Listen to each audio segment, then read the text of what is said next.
दूसरा मामला शुरू होता है। पूरी तवज्जो के साथ इसको पकड़ लें अपनी गोद में। Hallelujah, praise the Lord.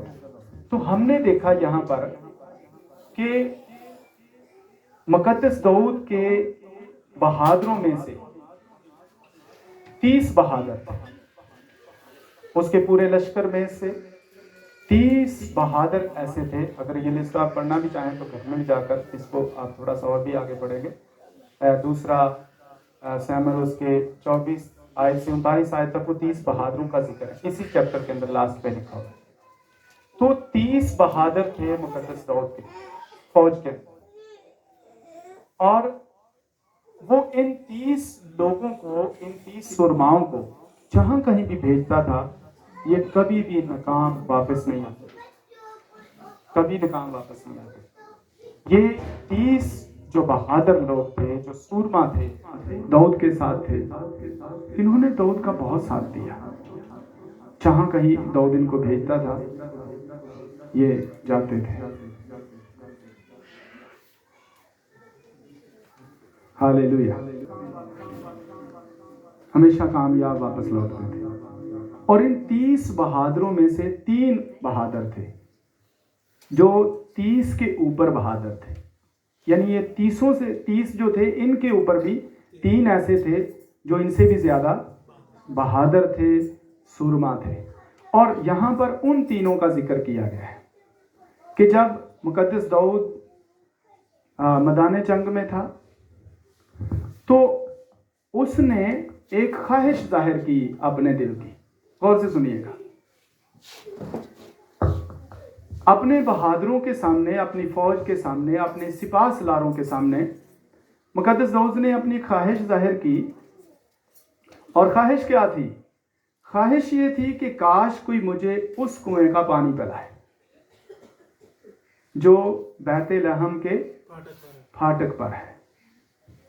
अब ना जाने दाऊद ये ऐसी ख्वाहिश क्यों कर रहा था,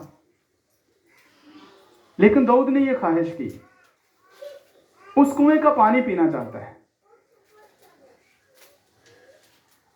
तो वो जो 30 बहादुर थे वहां पर, वो सुन रहे थे। उनमें से कोई नहीं गया, पर ये जो 3 थे, ये भी चूंकि वहीं पर थे, तो इन्होंने जब दाऊद की इस बात को सुना, तो इन्होंने आपस में मशवरा किया कि हमारे लीडर ने, हमारे उस्ताद ने, हमारे मालिक ने, हमारा जो पेशवा है, हमारा जो निगहबान है, उसने ये ख्वाहिश जाहिर की है कि हम उस फाटक के पास जो कुआं है बैतलहम के पास, बैतलहम में, तो उसका पानी पीना चाहता है। तो उन्होंने कहा कि हम ला के देंगे अपने उस्ताद को पानी। और वो चुपके से तीनों लोग निकले। उनको, जब वो निकलते हैं तो उनको पता था कि सामने फलस्ती हैं, फलस्तियों की सफ को चीर कर जाना था।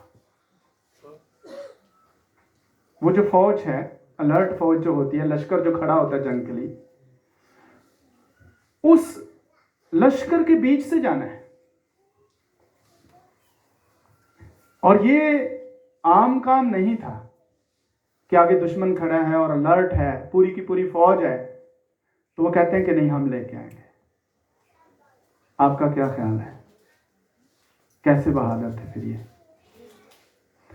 हजारों की तादाद में, लाखों की तादाद में दुश्मन सामने खड़ा है, और उन्होंने कहा कि हम लेके आएंगे पानी, और उनके बीच से गुजर के जाना है।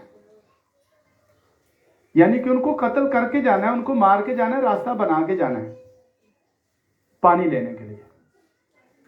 कैसे अज़म के साथ ये निकले हैं तीनों शख्स, अपने हथियार लिए जो भी थे, और जिसमें पानी लाना वो बर्तन भी लिया, और गए हैं। अब जब फलस्तियों की तरफ बढ़ रहे होंगे, तो फलस्ती क्या और ज्यादा अलर्ट नहीं होंगे कि आने दो आज इनको, देखते हैं। लेकिन आप अंदाजा करें कि ये इतने बहादुर थे तीनों शख्स कि इन्होंने उस फौज के बीच से रास्ता बनाया। इनके दाएं बाएं आगे जो आए वो गिरते चले गए दुश्मन। आमीन। जितने भी दुश्मन इनके सामने आए, दाएं बाएं ये उनको गिराते चले गए और उनके बीच से, दुश्मन के बीच से रास्ता बनाकर निकल गए। अब इन्होंने जब वहां पहुंचे, पानी भर लिया, तो जब वापस आएंगे तो दुश्मन और ज्यादा गुस्से में होगा। अब पानी को भी बचाना है, क्योंकि पानी ही तो लेने गए हैं, पानी को भी बचा के लाना है अपने लीडर के पास। तो जब वापस आए हैं तो और ज्यादा वो अलर्ट हो गए। उनके फौजी मरे हैं, दुश्मन मरा है, तो वो जख्मी हुआ है, सारी की सारी फौज कितने गुस्से में होगी। तो जब ये वापस आए हैं तो फिर आप अंदाजा कर सकते हैं कि वो किस कदर इनके मुखालिफ, किस कदर गुस्से में और जोश में आगे होंगे। और वापसी पर भी इन्होंने पानी भी बचाना है, और जब ये वापस आते हैं तो फिर ऐसा ही करना है। इन्होंने फिर दुश्मन पर दावा बोला और उन पर हमला किया और फिर उनकी सफ चीर कर वापस आ गए। ये आसान काम नहीं था, उस सारे इलाके को फतह करने के बराबर था, सारे इलाके को। और एक एक शख्स इतना बहादुर था कि एक एक हजार को मार सकता था, इतने बहादुर थे। एक शख्स 1000 के खिलाफ खड़ा हो जाता था, और ये खुदा के कलाम के मुताबिक था कि तुम्हारा एक शख्स 1000 पर गालिब आएगा। एक एक, अगर तुम खुदा के हुक्मों का पर अमल करते रहोगे, मेरी बातों पर तवज्जो दोगे, मेरे कलाम पर ध्यान दोगे, मेरी बातों को समझोगे और मेरे हुक्मों पर अमल करोगे, तो तुम्हारा एक एक सिपाही। तो लिखा है कि ये लोग गालिब आए, और यहां पर इनकी स्टोरीज बड़ी जबरदस्त है। और ये तीनों लोग गए और पानी को लेकर दाऊद के पास वापस आ गए। जब दाऊद के पास वापस आ गए तो मुकद्दस दाऊद को ये पता ही नहीं था कि ये गए और पानी भी ले आए। और जब पानी ला के सामने किया और कहा कि उस्ताद, हम आपकी ख्वाहिश जो आपने बोला था कि मैं उस कुएं का पानी पीना चाहता हूँ, ये है बैतलहम के फाटक के कुएं का पानी। मुकद्दस दाऊद को दिया, और मैं समझता हूँ एक दफ़ा तो वो भी हैरान रह गए होंगे कि ये इतनी मुश्किल में गए और फिर पानी लेके वापस आए। तो उन्होंने कहा, जब पानी लिया अपने हाथ में तो पिया नहीं। मुकद्दस दाऊद कहने लगे कि ये लोग जिन्होंने मेरे लिए ये किया, अपनी जान दे दी, ये जान देने के बराबर नहीं था। इन्होंने अपनी जान को मुश्किल में डाला, यही लिखा है, इन्होंने अपनी जान जोखिम में डाली और अपनी जान को हथेली पर लेकर चले गए कि मरे या जिए, लेकिन हम ये ख्वाहिश पूरी करेंगे। और पानी ला के दिया तो दाऊद ने कहा कि मैं क्या इन लोगों का खून पीऊं, मतलब कि इन्होंने तो मेरे लिए जान तक दे दी है। और ये आसान काम नहीं था, मगर जब इन्होंने देखा कि ये हमारे लीडर की ख्वाहिश है कि वो इस पानी को पिए, तो इन्होंने ला के दिया, हाजिर किया पानी। ये बहादुर थे, फरमाबरदार भी थे। अपने लीडर की जो ख्वाहिश थी उसको पूरा करने के लिए अपनी जान तक की बाजी लगा गए। आमीन। उन्होंने लगा दी बाजी, अपनी जान की बाजी लगा दी। और आस्तर का भी यही मामला है। जब आस्तर ने देखा ना मेरी सारी कौम जो है वो बिक गई है, बेच डाली गई है, तो उसने कहा चाहे मैं जीऊं चाहे मैं मरूं। उसने जो फैसला किया, उसने कहा मैं इसी तरह बादशाह के पास जाऊंगी, और अगर बादशाह सुनहला असा मेरी तरफ नहीं बढ़ाता तो मैं तो मरी, अगर बढ़ा देगा तो मैं जीती रहूंगी, लेकिन क्या जाने को बढ़ा देगा या नहीं बढ़ाएगा, लेकिन मैं इसी तरह जाऊंगी। तो उसने अपनी जान को हथेली पर रखा और उसने वो कौम जो उसकी थी उसको बचाया। हम रिलैक्स हैं, अपनी अपनी जिंदगी जी रहे हैं, अपनी अपनी सोचों के साथ जिंदगी बसर करें, हमारे अपने अपने प्लान हैं। कोई खुदा का प्लान, कोई खुदा का मंसूबा जब हमारी जिंदगी में आता है, क्या हम उसको फॉलो करते हैं? करना चाहिए, जरूर करना चाहिए। जब हम थोड़ा सा पीछे जाते हैं तो मुकद्दस दाऊद है और मुकद्दस हारून है और यशवा है। जब सारी कौम गुनाह करती है तो खुदा मुकद्दस मूसा से कहते हैं, हारून, मूसा, यशवा, तुम जरा साइड पे हो जाओ। तो वो क्या करते थे? साइड पे हो जाते थे? नहीं। क्या करते थे? खुदावंद नहीं, अगर इनको मारना तो पहले हमें मार दे। ये था मोहब्बत, ये था वो प्यार जो दूसरों के लिए होता है। दाऊद के तीनों बहादुरों के अंदर प्यार किसके लिए था? मुकद्दस दाऊद के लिए था। आसर के अंदर प्यार किसके लिए था? अपनी कौम के लिए था। मूसा और हारून और यशवा के अंदर प्यार किसके लिए था? कौम के लिए था। हमारा प्यार किसके लिए? जिसके लिए हम सब कुछ कर सकते हैं और हम कर गुजरे, अपने लिए ही है। अपने लिए हम सब कुछ कर गुजरते हैं, कर भी जाते हैं। तो खुदा का प्यार किसके कैसा है?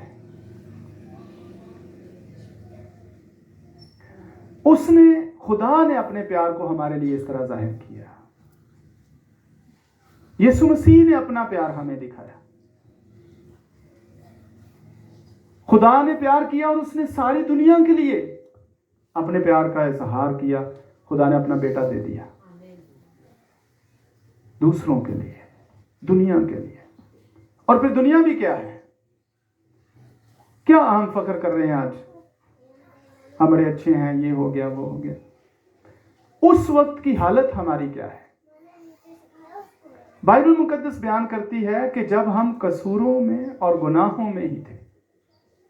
कहां थे? जब कसूरों में ही थे, गुनाहों में ही थे, तो तब उसने हम पर रहम किया। गुनहगार ही थे, मौत के आलम में थे, शैतान के शिकंजे में थे। हम इस काबिल भी ना थे कि हम पर कोई दुनिया में से रहम करता, लेकिन खुदा ने हम पर रहम किया, तरस खाया और हमसे मोहब्बत की। और बाइबल में लिखा है, काश शायद कोई किसी रास्तबाज के लिए अपनी जान दे दे, शायद, पर गुनहगार के लिए कौन जान देता है? पर जब हम गुनहगार ही थे, कसूरों में ही थे, तो तब उसने हमारे लिए अपनी मोहब्बत का इजहार किया, हमारे लिए अपनी जान दे दी। खुदा मूसा से, हारून से, यशवा से और आसर अपनी कौम के लिए खुदा से रिक्वेस्ट करती है, दरख्वास्त करती है। और यहां पर मुकद्दस दाऊद के ये तीनों बहादुर मुकद्दस दाऊद की ख्वाहिश को, क्योंकि वो खुदा का खादम है, खुदा का नबी है, खुदा का सूरमा है, खुदा का जो है वो चुना हुआ है, पेशवा है, और ये तीनों बहादुर अपनी जान पर खेलकर उसकी ख्वाहिश को, उसकी डिजायर को पूरा करते हैं।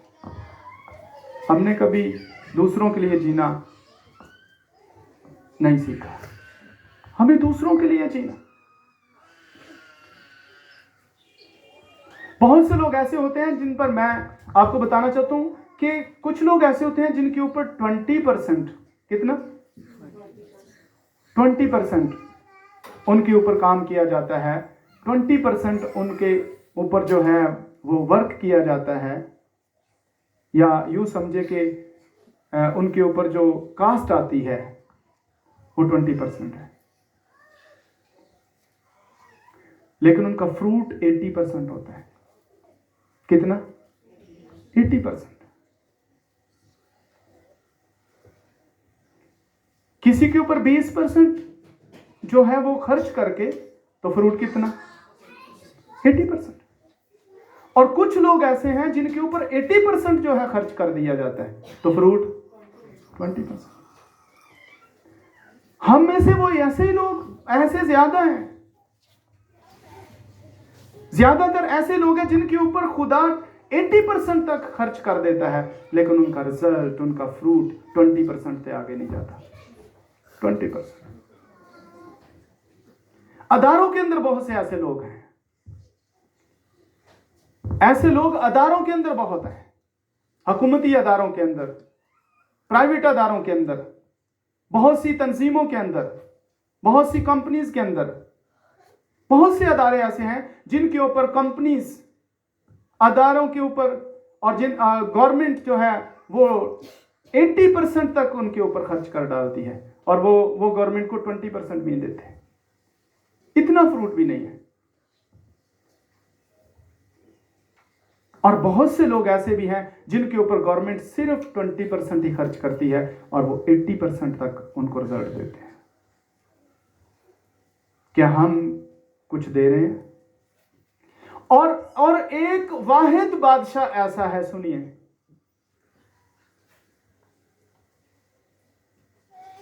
वो शाह अजीम है, वो बादशाहों का बादशाह है, वो खुदावंदों का खुदा है, वो असली और अब्दी है।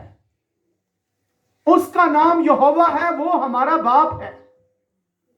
और उसने 20% खर्च नहीं किया, 80% खर्च नहीं किया, उसने 100% हमारे लिए खर्च कर दिया। आमीन। तो रिजल्ट क्या है? फ्रूट क्या है? 20 भी नहीं। उसने हमारे लिए 100% खर्च किया हमारी जिंदगियों पर। क्या सारे का सारा बेटा कुर्बान नहीं किया? क्या सारी की सारी नजात नहीं हमें दी? सारी की सारी नजात दी, पूरी की पूरी। बाइबल में लिखा है उसने हमें पूरी पूरी नजात दी है, पूरी पूरी नजात,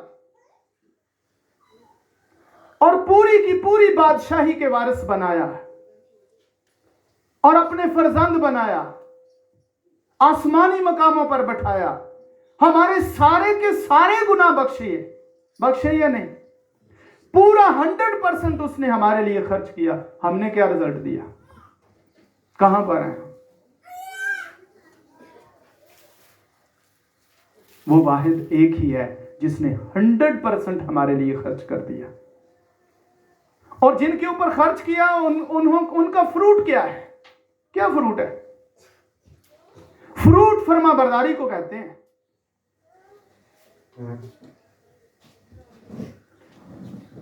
तो हमारे अंदर क्या फर्मा बरदारी है? कितना फ्रूट हम उसके सामने लेके आते हैं? किसी चीज में हम अपने आप को देखें कि फर्मा बरदार हैं, ये है फ्रूट। फर्मा बरदार हैं तो वो सारे काम भी होते जाएंगे। फर्मा बरदारी में सब कुछ आएगा। और मैं आपको बताना चाहता हूं कि जीसस क्राइस्ट ने, आप देखते हैं मुख्तलिफ जगह पर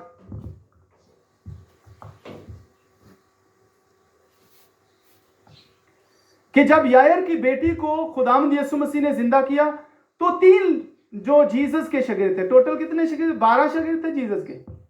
कितने थे? 12 थे। पर 3 को वो हर जगह अपने साथ ले जाता था, 12 को नहीं, 3 को। जब यायर की बेटी को जिंदा करने के लिए जीसस जा रहे थे तो किस किस को साथ ले गया? पतरस को, याकूब को, यूहन्ना को। बाकियों को नहीं लेके गए। जब जीसस ऊंचे पहाड़ पर गए और जहां पर जाकर जीसस की सूरत बदल गई, वहां पर कौन है? पतरस, याकूब, यूहन्ना। आपको पता जीसस ने इनको कहां से लिया था? क्या कर रहे थे ये? पतरस क्या कर रहा था? मत्ती की अंजील जब 17 बाब आप देखते हैं तो पहाड़ पर जाते हैं, पहली दूसरी बार। और फिर मत्ती की अंजील 26 और 37 में देखते हैं आप, यही 3 शख्स आपको मिलेंगे। मत्ती 4:18-21 में, ये हमें मत्ती 4:18-21। पतरस क्या कर रहा है? वो जाल डाल रहा था झील के अंदर, समंदर के अंदर मछलियां पकड़ रहे हैं। खुदावंद झील के किनारे किनारे जा रहे हैं और खुदावंद ने पतरस से कहा, पतरस आ जाओ, मेरे पीछे आओ। पतरस ने उधर ही जाल फेंका, जीसस के पीछे आ गए। पतरस ने यह नहीं सोचा, खुदावंद तू जो मुझे बुला रहे मेरा घर कैसे चलेगा? इमेजिन इट, सोचिए। उसने ये नहीं कहा कि मेरा घर कैसे चलेगा, मेरी बीवी है, मेरे बच्चे हैं, वो क्या खाएंगे, क्या पिएंगे। उसे कहा मेरे पीछे आ। मैं तुझे आदमगीर बनाऊंगा, तू मछलियां पकड़ता है, बंदे पकड़ेगा, मेरे पीछे आ जा। उसने जाल उधर ही छोड़ा, जीसस के पीछे आ गया। बाइबल में लिखा है वो थोड़ा सा आगे बढ़ा तो दो भाई याकूब और यूहन्ना, ये दोनों जो हैं, ये दोनों भाई जब्दी के बेटे हैं, याकूब और यूहन्ना। इनको आवाज दी, याकूब यूहन्ना मेरे पीछे आओ। क्या कर रहे थे? कश्ती के अंदर जालों को धो रहे थे। इनका बाप भी कश्ती में था, बाप इनके साथ है। जीसस ने कहा मेरे पीछे आओ। कश्ती से छलांगे लगाते हुए जीसस के पीछे आ गए, जाल उधर ही छोड़ दिए। पता नहीं वो मामला कैसा होगा। उनका बाप वहां पर है, बाप ने उनको मना किया या नहीं मना किया, इसकी चीज बाइबल के अंदर कोई नहीं लिखा हुआ, रकम नहीं है। लेकिन उन्होंने जालों को वहीं छोड़ा, अपने बाप को ये लिखा हुआ, उन्होंने बाप को छोड़ा, जालों को छोड़ा। अब जो जाल थे उनका बिजनेस था मछलियां पकड़ना, उन्होंने तो अपने बिजनेस छोड़ दिए। हम एक वक्त का खाना नहीं छोड़ते, जब संडे का आना होता है नाश्ता करके जाओगे, भावे जो मर्जी हो जाए, देखी जाएगी, पादरी भी देखी जाएगी, हर संडे यही आंदा है। जाल छोड़े, बिजनेस छोड़ा, जीसस के पीछे आ गए। और पतरस बकायदा इस बात का वाजिया करता है, इस बात को, खुदावंद हम तो सब कुछ छोड़कर तेरे पीछे आ गए, हमें क्या मिलेगा? इसका मतलब है क्या वो झूठ बोल रहा था? जब वो ये कह रहा था खुदावंद हम तो सब कुछ छोड़कर तेरे पीछे आ गए, हमें क्या मिलेगा, खुदावंद ने कहा, खुदा अगर वो झूठ बोलता होता खुदावंद उसे जरूर कहते कि तेरा तो उधर ही ध्यान है अभी पीछे, अभी तो ये क्यों बात कर रहा है कि मैंने सब कुछ छोड़ दिया। लेकिन जब पतरस ने कहा खुदावंद हम तो सब कुछ छोड़ के तेरे पीछे आ गए, हमें क्या मिलेगा, तो जीसस ने कहा इसी दुनिया में 100 गुना। वाह, इसी दुनिया में और आने वाले जहान में हमेशा की जिंदगी। और क्या चाहिए? इसी दुनिया में 100 गुना पाए, और 100 गुना वही पाएगा कोई 100 गुना 100% जीसस के पीछे आएगा। आमीन। जो 20% आएगा वो 20% पाएगा, जो 80% आएगा वो 80% पाएगा, जो 100 गुना आएगा वो 100 गुना पाएगा। अगर आप सब कुछ छोड़ के आए हैं तो 100 गुना पाएंगे। अगर 100% दुनिया को छोड़ के आए 100% ही आप पाएंगे। पतरस क्या छोड़ के आया था? सब कुछ। इसका मतलब है 100% छोड़ के आया था। आमीन। कितना छोड़ के आया? 100% छोड़ के आया। जीसस ने कहा तुम्हें भी 100% इधर मिलेगा। आमीन। हम 20% आते हैं ना, 20 खेल रहे हैं खुदावंद के साथ। हम 20% आते हैं तो 20% पाएंगे। जितना हम खुदावंद में आते हैं उतना ही हम पाएंगे। तो पतरस कहते हैं हम तो सब कुछ छोड़ के आ गए, जिसका मतलब है 100% छोड़ के आया। और जीसस ने कहा क्योंकि तूने सब कुछ छोड़ दिया है, इसी दुनिया में तू 100 गुना पाएगा और आने वाले जहान में हमेशा की जिंदगी तुम्हें इनाम में मिलेगी। तो जीसस इन तीनों को लेके जाते हैं जहां कहीं भी जाते हैं। अगर खतों के अंदर भी पढ़े, गलतियों का खत जब हम पढ़ते हैं उसका 2 बाब 9वीं आयत, तो वहां पर लिखा है कि खतों के अंदर जो दूसरे रसूल थे वो इनको ही सब कुछ समझते थे। कलीसिया के अंदर ये रुकन माने जाते थे, पतरस, याकूब और यूहन्ना। इस कदर ये जीसस के पीछे आए। और आज हमें देखना है हम किस कदर जीसस के पीछे हैं।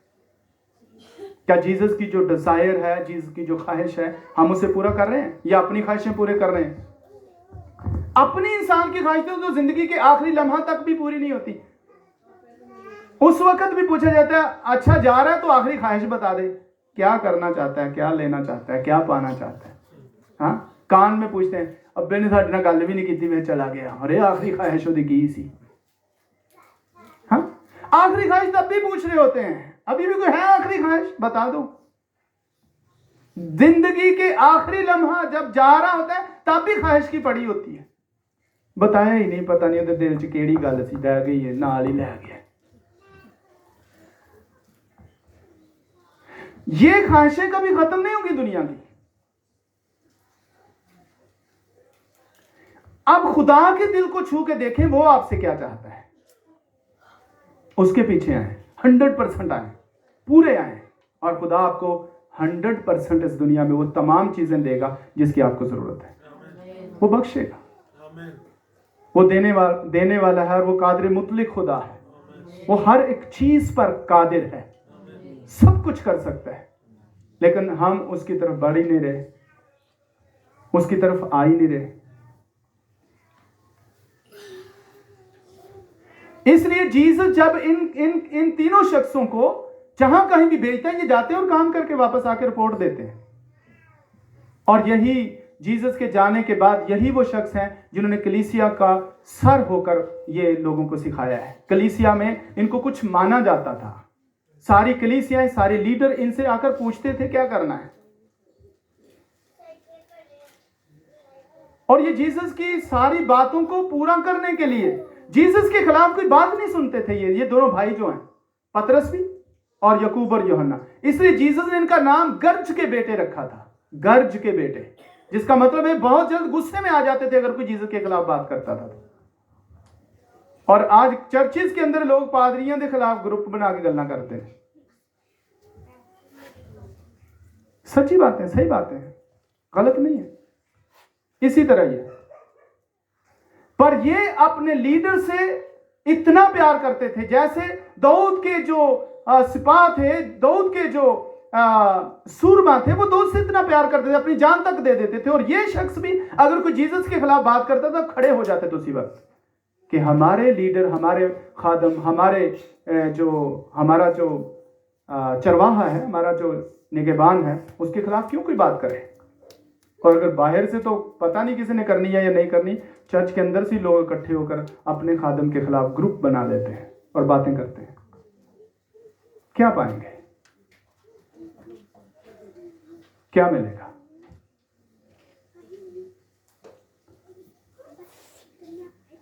जरूर है कि हम अपनी जिंदगियों को जीसस में इन्वेस्ट करें। आमीन। खुदा चाहता है हम अपनी जिंदगियों को जीसस में इन्वेस्ट करें, और ये बाइबल में लिखा हुआ है। क्या कर? तू अपनी खुदी से, इसका क्या मतलब है? अपनी जिंदगी को जीसस में इन्वेस्ट करना। जीसस ने कहा जो कोई अपनी जान बचाएगा उसे खो देगा, पर जो कोई मेरी खातिर अपनी जान खो देगा उसे बचाएगा, उसे पाएगा। इसका मतलब यही है, खुदी से इनकार यही है, जीसस में अपनी जिंदगी को इन्वेस्ट करना, जीसस में अपनी जिंदगी को खर्च करना। हम अपनी जिंदगी दुनिया में खर्च कर रहे हैं। हम चाहते हैं कि लोग हमसे खुश हो जाएं।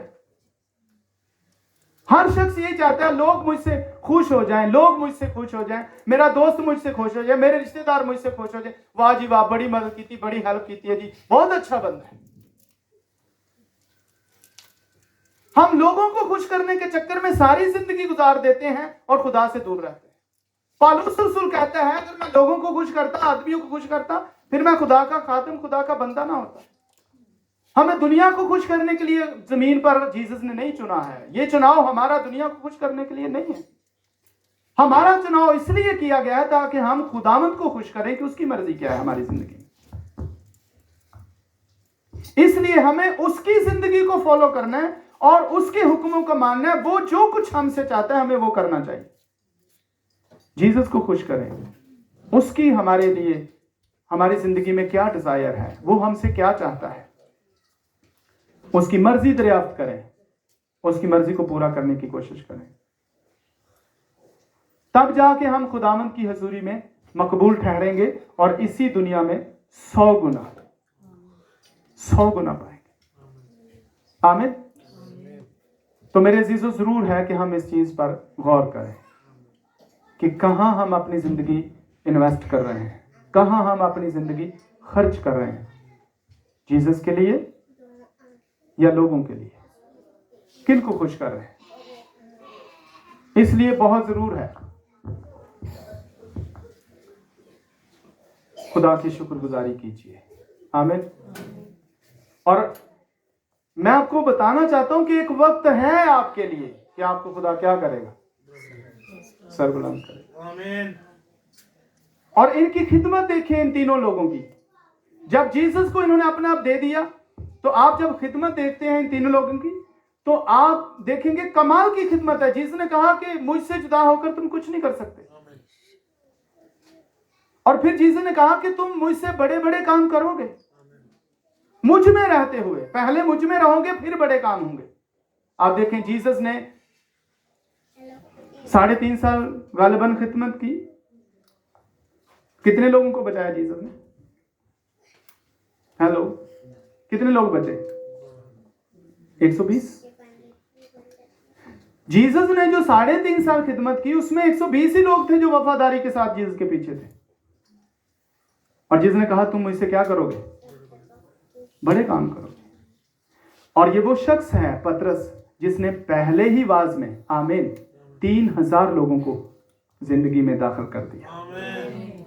जीसस ने 3.5 साल में 120, इसके एक सरमन के अंदर ही 3000 जिंदगी के अंदर दाखिल हो गए। जीसस ने ऐसे नहीं कहा तो तुम बड़े बड़े काम करोगे, पर जीसस में रहते हुए होंगे 3000 लोगों को, फिर लिखा है 5000 लोगों को। और अगर आप यूहन्ना की खिदमत देखें, पतरस ने देखे पतरस की कैसी खिदमत है, और इसकी आखिरी लम्हा तक की खिदमत जबरदस्त है पतरस की। आमीन। और कहता है मेरा मालिक तो सीधी सीधी स्लीप चढ़ा था, उन्होंने सीधा सीधा चढ़ाया था, मुझे जरा उल्टा ही चढ़ा दो। ये लव है उसका जीसस के साथ।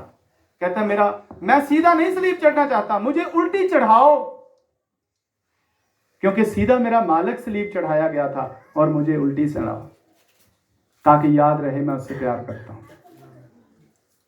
रोम की कलीसिया को इसने स्टैब्लिश किया, इसने खादमों को तसल्ली दी। उस वक्त जो शागिर्द थे, जो रसूल थे, ये उनको तसल्ली का सबब था। और यही चीज ने कहा था, तू मेरे बड़े चरा, मैं तुम्हें खड़ा करता हूं। और जीसस ने इसे बर्रों के लिए खड़ा किया, चरवाहों के लिए खड़ा किया, लीडरों के लिए इसे खड़ा किया। बंदा अनपढ़ है और इसने 2 खत भी लिखे हैं। बंदा अनपढ़ है, इसकी खिदमत देखें, क्योंकि ये खुदा के साथ मोहब्बत करता है, लव करता है। ऐसे ही जीसस ने इनको सेपरेट नहीं रखा हुआ था। बहुत से लोग ये समझते अच्छा पास साहब ਇਹਦੇ ਨਾਲ बड़ी गल करते हैं, अच्छा इधरों हदिया बहुत आंदा होना। जीसस पतरस और यकूब और यूहन्ना से बहुत प्यार करते थे। हदिया ज्यादा आता था? नहीं, वफादारी ज्यादा। क्या था? वफादारी। ज्यादा वफादारी थी, ज्यादा प्यार था। इतना प्यार कि कोई जीसस को बात करता तो ये तीनों शख्स कितने गुस्से में आ जाते थे। ये जाहिर करता था ये लव है जीसस से इनका, और जीसस दिलों की जानता है। आज कलीसिया के साथ सेपरेट में किसी जगह पर किसी शख्स से बात की जाए, दूसरे ये समझ रहे अच्छा इन्ना नाली प्यार बहुता करते हैं पानी साहब। ये बात नहीं है। बात दरअसल यह है कि वफादार कौन है। बात दरअसल यह है कि जो काम सौंपा जाता है उसे करता कौन है। बात दरअसल यह है कि जो कहा जाता है उस पर अमल कौन करता है। जीसस यही करते थे। जिस शख्स से जो काम कहा जाता है, जब वो करता है उससे खुद ब खुद लाभ, मोहब्बत, प्यार हो जाता है। एक शख्स को काम दो, वो काम ही ना करे तो सेकंड टाइम उसको क्यों बोलने से पहले सोचोगे, इसको तो मैंने पहले भी कहा था, इसने काम ही नहीं किया। दूसरी दफा उस शख्स को नहीं बोलेंगे आप। लिहाजा जीसस इनको जानता था कि जिस काम के लिए जहां पर मैं इनको भेजता हूं, ये उसी वक्त जाते हैं और काम करके आते हैं। जीसस की मर्जी को पूरा करते थे, इसलिए जीसस इनको साथ रखता था। अगर कलीसिया के अंदर, चर्च के अंदर कोई खादम किसी दूसरे के साथ सेपरेट में सीक्रेट बात करता है तो उसकी कोई वजह है, वो है लव। खादम का उसके साथ क्यों लव है? क्योंकि वो फर्मा बरदार है। इसलिए फर्मा बरदारी, दयानतदारी जो है, ये सबसे अहम चीज है। ईमान के बाद फर्मा बरदार रहे, ताबेदारी में रहे। वो ताबेदारी, फर्मा बरदारी आपको दिल को छू जाएगी, खुदा के दिल को छू जाएगी, और आपके लिए ब्लेसिंग जारी होंगी, बरकतें जारी होंगी।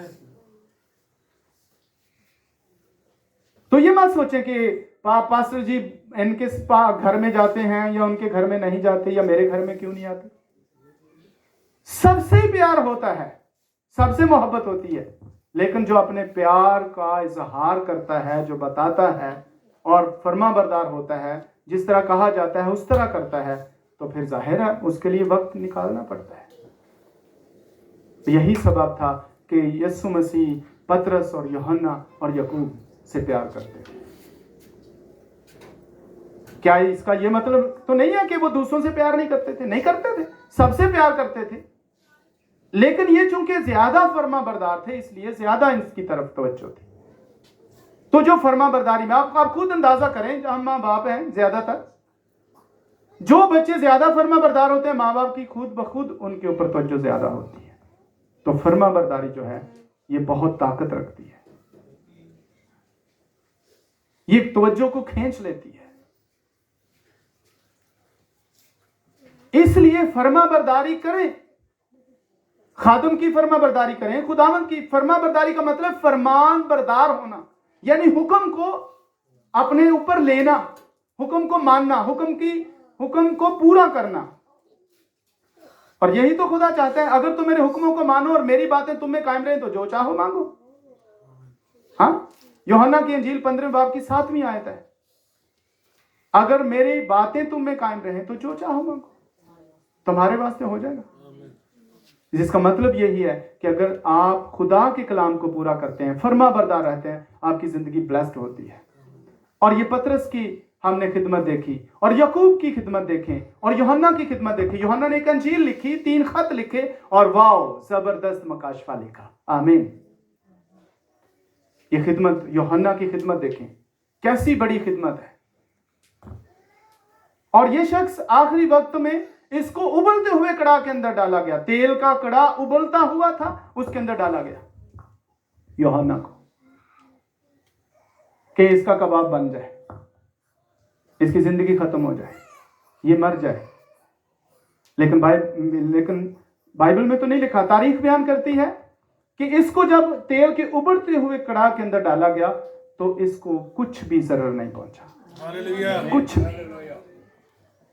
बिल्कुल ठीक, कपड़े तक कोई असर नहीं इसके ऊपर हुआ।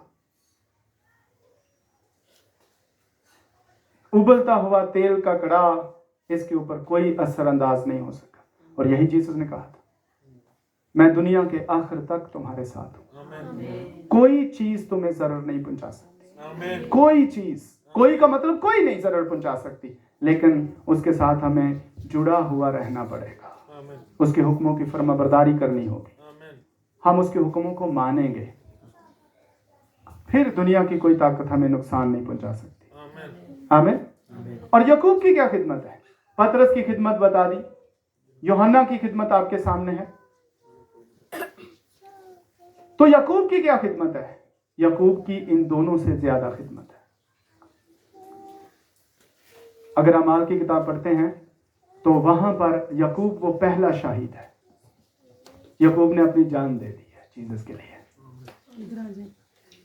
जान देना ज्यादा जो है फर्माबरदारी नजर आती है, ज्यादा कीमत है, या सारी जिंदगी जिंदा रह के खिदमत करना? क्या मुश्किल है? जान देना। और इस शख्स ने, याकूब ने अपनी जान दे दी जीसस के लिए। जब इस शख्स को पकड़ा गया और इससे कहा गया कि तू जीसस का इनकार कर, इसने कहा नहीं, मैं जीसस का जीते जी इनकार नहीं कर सकता। और अब जब मेरा उसके साथ मिलाप होने को जा रहा है, जीसस आसमान पर तख्त नशीन है, तो मैं तो अब जीसस से मिलने जा रहा हूं, आप तो बहुत अच्छा मेरे लिए आसान कर रहे हैं कि मैं जीसस के पास जल्दी चला जाऊं। तो हमारी जिंदगी कैसी है? जब कोई थोड़ी सी मुश्किल आ जाए हम इधर उधर भागते हैं। इसकी जिंदगी जमीन पर खत्म होने जा रही थी। उन्होंने कहा हम छोड़ देंगे आपको अगर आप जीसस का इनकार करो। उसने कहा नहीं, अब तो मुझे मौका मिला है, मैं जल्दी जीसस के पास जाऊं, तो मैं उसका इनकार नहीं करूंगा। पर इन्होंने ये सब कुछ किया क्यों? क्योंकि ये फर्माबरदार थे अपने उस्ताद के, अपने लीडर के, अपने रबी के, अपने खुदावंद के, अपने मालिक के। तो अगर हम भी फर्मा बरदार होंगे, हम ब्लेस्ड रहेंगे, बाइस से बरकत रहेंगे। लेकिन क्या फर्मा बरदारी है? जब हम खुदा के कलाम पर अमल नहीं करते। फर्मा बरदारी देखे ना, इनके कामों से फर्मा बरदारी नजर, जितने भी आप इनके किरदार, इनका करैक्टर हमें बता रहा है कि सब कुछ इन्होंने मुश्किलात बर्दाश्त की, लेकिन वफादार रहे, ताबेदार रहे। और बाइबल क्या कहती है? जान देने तक वफादार रहे तो मैं तुझे जिंदगी का। तो जहां मुश्किल आ जाए, परेशानी आ जाए, खुदा से दौड़ जाए, भाग जाए, दौड़ लगा दें, नहीं नहीं नहीं, ये नहीं कर सकता मैं, ये नहीं मैंने करना। मौके को जाया मत कीजिए, नेकी को हाथ से जाने ना दीजिए। मौका मिल जाए नेकी करने का तो नेकी करें, खड़े हो जाएं, बोले मैं करूंगा। आमीन। दिलेरी के साथ, ईमान के साथ, फर्मा बरदारी में खड़े होकर तो हम कर सकेंगे। आमीन। और जान देने तक वफादार रहें। तो वफादारी बातों में नहीं होती, वफादारी करैक्टर वाइज होती है, कामों में होती है। काम जाहिर करते हैं वफादारी, बोलने से वफादारी नहीं है, काम करने से वफादारी है। आप कहते रहे हाँ हाँ सर सर सर ठीक है ठीक है ठीक है, हाँ? तो जो आके ये जरा काम करो, सर ये नहीं मैं कर सकता, ये नहीं मुझसे होता, ये तो फर्मा बरदारी होती। फर्मा बरदारी काम होता है, करके दिखाना। आमीन। और आपके लिए आज मैं एक बड़ी खुशी की खबर जो है मैं आपको देने वाला हूं। हम कई सालों से हम प्रेयर करते आ रहे हैं, खुदावंद हमारे चर्च का इंतजाम कर, और मैं आपको कहता हूं कि वो हो गया है। आमीन, हालेलुया। आप सबकी दुआओं का जवाब मिल चुका है। Praise the Lord. आप सबकी दुआओं का जवाब खुदावंद ने दिया है। अब वक्त है बोने का, ताकि हम उसको बिल्ड करें। सही है? तो बिल्ड करने के लिए 12 से 15 लाख लगेगा, क्योंकि जगह नहीं हमने ली, सिर्फ हमने उसको बिल्ड करना है। और ये सेकंड फ्लोर के ऊपर हम बनाएंगे। कहां पर? किसी ने अपने घर का छत हमें दिया है, उन्होंने कहा पास साहब आप बना लो, तो रहायश भी कर सकेंगे वहां पर और चर्च भी वहां पर कर सकेंगे। लेकिन इसके लिए हमें 12 से 15 लाख जो है ये इन्वेस्ट करना पड़ेगा। अब जोर लगाओ, लगाना भी चाहिए। हाँ, तो अगर आप ये करते हैं, खुदावंद आपको ब्लेस्ड करेगा। बाइबल क्या कहती है? बाइबल कहती है जिस पैमाना से तू नापता है उसी से तेरे लिए, जिस कदर बोता है उसी कदर, जो थोड़ा बोता है वो थोड़ा। ये बोने और लेने देने की बात खुदा क्यों करता रहता है हर टाइम? हाँ, एक्चुअली वो हमें सरफराज करना चाहता है, उसको पैसों की जरूरत नहीं है, वो हमें सरफराज करना चाहता है। और ये फर्मा बरदारी है। तो 12 से 15 लाख का रेंज हमने करना है, और ये बहुत दूर नहीं है, इसी इलाके में है। आपको बता देंगे, दिखा भी देंगे, बन जाएगा। और इसको हम बहुत जल्द जो हम स्टार्ट करने वाले हैं। आमीन। और अब आपको ये एक्टिव होना है और इसके लिए काम करना है, ठीक है? तो खुदा हमारी मदद करेगा, लेकिन जब हम पहला कदम खुद उठाएंगे, आमीन, हम ये बताएंगे तो खुदावंद ये हमारे पास है, तो खुदावंद कहेगा खाली बर्तन ले लो, रंडेलते जाओ और भरते जाएंगे। आमीन। लेकिन हम स्टेप लेंगे। अब देखें, जितने भी मौजज़ात में से आप देखते हैं, खुदा पहले देखता है आपके पास क्या है। कोई भी कंपनी है, वो भी जब स्टार्ट करती है वो कहती है भाई आप बताओ आपके पास क्या है। हम भी लगाते हैं, पहले ये बताओ आपके पास क्या है। खुदा का ये कानून है। अब देखें, जब जीसस ने 5000 लोगों को खाना खिलाना था, तो खुदा ने कहा आपके पास क्या है? तो ने कहा हमारे पास 5 रोटियां 2 मछलियां हैं। जीसस ने कहा ले आओ, अब मैं बढ़ा दूंगा। आमीन। जब हम खुद पेश करते हैं तो खुदावंद उसमें ब्लेसिंग देता है, और उस बेवा ने भी कहा मेरे पास भी प्याला है। खादम ने पूछा आपके पास घर में क्या है? उसने कहा मेरे पास घर में एक प्याला है तेल का। उसने कहा ले आ, उसको ब्लेस्ड कर दिया। जब पानी कड़वा था, खारी था, तो अलीशा को कहा गया कि इस इलाके का पानी जो है वो कड़वा है, खारी है। तो उसने कहा लेके आओ नया प्याला और उसमें नमक डाल के मेरे पास ले आओ। मेरे अजीजों, हमें अपने आप को पेश करना है। इन्वेस्ट करें खुदावंद की जिंदगी। ये खुदावंद ने जिंदगी दी है, इसको खुदावंद में इन्वेस्ट करें। और जब आप खुदावंद में इन्वेस्ट करते हैं, एक जिंदगी आप खुदावंद में इन्वेस्ट करते हैं, तो हमेशा हमेशा हमेशा वाली जिंदगी खुदा दे देता है। आमीन। पर इसको हमें इन्वेस्ट करना है, इसको खुदावंद में हमें लगाना है। अब ये मौका हमें खुदावंद ने दिया है, और मैं वही बात करता हूँ, किसी के जाके हमने नहीं कहा कि हमें ऐसा करने दो। जैसे कि आप समझते हैं मेरी आदत है,